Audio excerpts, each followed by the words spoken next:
All right, today we're laying the essential groundwork for what it means to be a professional in the age of AI.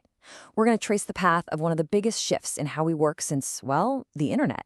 It's the story of how our technology is morphing from a simple tool we use into an intelligent partner we work with. Basically, how we went from just clicking buttons to actually having conversations with our software. And that really brings us to the big question for this whole explainer. I really want you to keep this in the back of your mind as we go. Is the technology you use every day just a tool, or is it becoming a teammate? Something you collaborate with? Because the answer to that is changing, and it's changing a lot faster than you might think. Okay, so let's dive in. And to do that, we have to start in the very recent past, an era that, let's be honest, a lot of us are still living in. I call it the digital assembly line. Sure, we had all this powerful software, but our days were often just clicks and keystrokes over and over again. Does that sound familiar? Yeah, I thought so. This is what we call the automation gap. You've got all these connected systems, but you still find yourself exporting a report from one, reformatting it in another, logging into a totally different portal, and then just manually copying and pasting data. It really is the modern-day equivalent of working on an assembly line. I mean, just look at this, a simple bank reconciliation. It's something accountants do every single day. You log in here, download that, reformat the file, log in over there, upload it.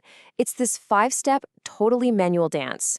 But the key thing is, it's predictable, it's based on rules, and that makes it the perfect kind of work for a new kind of solution.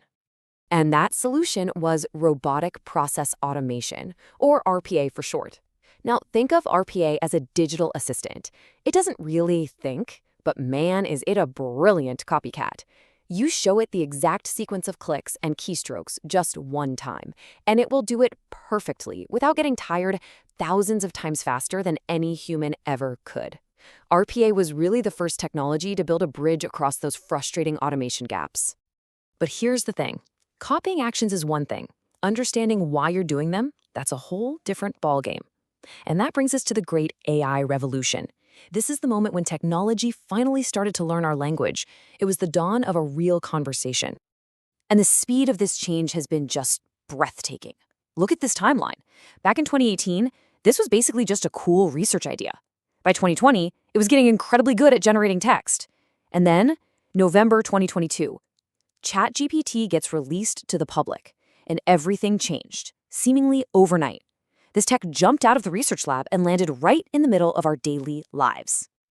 So what's the real difference here between that older automation and this new intelligence? This chart nails it. RPA follows instructions. It just replicates the what. Generative AI, on the other hand, understands your intent. It gets the why. It doesn't just click buttons on a screen. It works with language and ideas. It bridges the gap between raw data and actual human communication. Now, the engine powering this whole revolution is something called a large language model, or LLM. The best way to think about it is like a super advanced autocomplete, but for ideas, not just single words. It's been trained on just an insane amount of text from the internet, from books, everything. So it's learned the patterns of how we talk, how we reason, and it can use that to generate completely new, coherent sentences on almost any topic you can imagine. And today, there are a few key players really pushing this technology forward, and they each kind of have their own flavor. You've got OpenAI's ChatGPT, which is famous for its creativity. There's Anthropic's Claude, which is really focused on safety and is amazing at digging through long, complicated documents. Of course, there's Google's Gemini, which they're weaving into all the tools we use every day. And you can't forget Meta's Llama, which is open source and is fueling a ton of innovation from the whole community. Okay, so this new conversational tech is unbelievably powerful. But to unlock that power, you need a new skill. And no, it's not coding. It's just communication. It's all about mastering the art of the prompt. Now, prompt engineering might sound super technical, but it's not. It's really just a new way of communicating professionally. Think about it. It's the difference between asking a vague question and giving a really clear, detailed briefing to a smart colleague.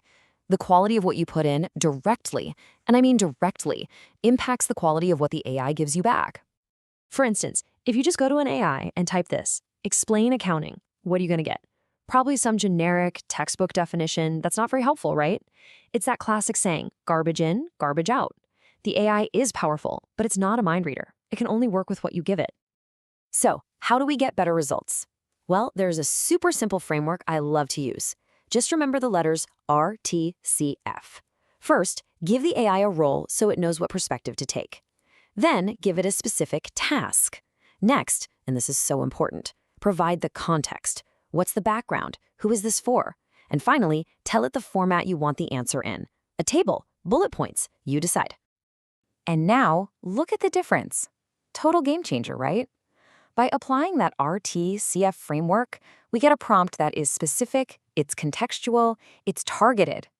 The AI now knows exactly who it's supposed to be, what it needs to do, who the audience is, and how to structure the answer. The output you'll get from this prompt is going to be infinitely more valuable than what we got from our first try. So, mastering the prompt is absolutely key, but the story doesn't stop there. The next big evolution, the one that's happening right now, is that AI is no longer just some separate website you have to go visit. It's becoming a true digital coworker, baked right into the software you're already using every single day. And look, this isn't some far-off future thing. It's happening right now. AI is already suggesting replies in your email. It's creating crazy complex Excel formulas just from you typing a sentence. It's answering questions about your company's data right inside SAP. It's even automatically categorizing your expenses in Zero. It's becoming this invisible, intelligent layer over your entire workflow. And this embedded intelligence is causing a massive shift from what we call chat mode to agent mode. Think of it like this. In chat mode, the AI is an advisor. It tells you what to do. It might say, here's the formula you should use. But in agent mode, the AI becomes an assistant. It doesn't just tell you the formula, it actually inserts the formula into the correct cell for you. You see the difference? It does the work for you. And this leads us to this really powerful concept called Agentic AI. This is a system that can see its digital surroundings, think through the steps it needs to take to get something done, and then actually autonomously take those actions to finish the job. This is the difference between a tool and a true colleague. It doesn't just answer your questions, it executes on your requests. But, and this is a really big but, giving an AI the power to actually do things raises some pretty serious questions. With all this new capability comes a huge responsibility. We have to figure out how to handle data, privacy, and security. Trusting the machine is absolutely critical. So let's just ask the most important question point blank. When you give data to an AI, where does it go? Seriously, understanding the journey your information takes is the absolute first step to using these incredible tools safely and responsibly. The good news is there are clear rules to follow. First, always use enterprise-grade accounts for your professional work. Unlike the free public tools, these paid accounts usually come with privacy guarantees that say your data won't be used for training models. And the golden rule is just so simple. Never, ever paste sensitive or confidential client data into a public AI tool. Ever. Making sure your whole team understands these rules isn't just a good idea, it's your best line of defense. And behind the scenes, new security standards are being built to make all of this possible. One example is the Model Context Protocol, or MCP. The easiest way to think about it is like a temporary, supervised visitor pass for your data. It lets the AI securely access just the specific piece of information it needs to answer your question, all based on strict permissions, without ever compromising the original data source. So there you have it. We've gone from the simple, repetitive clicks of the digital assembly line all the way to intelligent agents that can actually act on our behalf. Getting a handle on this journey is the foundation for everything that comes next. AI isn't some sci-fi concept anymore. It's here, and it's in our tools today. Which brings us all the way back to that first question, but let's reframe it for right now. Are you just a user of technology, or are you ready to become a true collaborator? Now that you have the foundation, the choice is really up to you.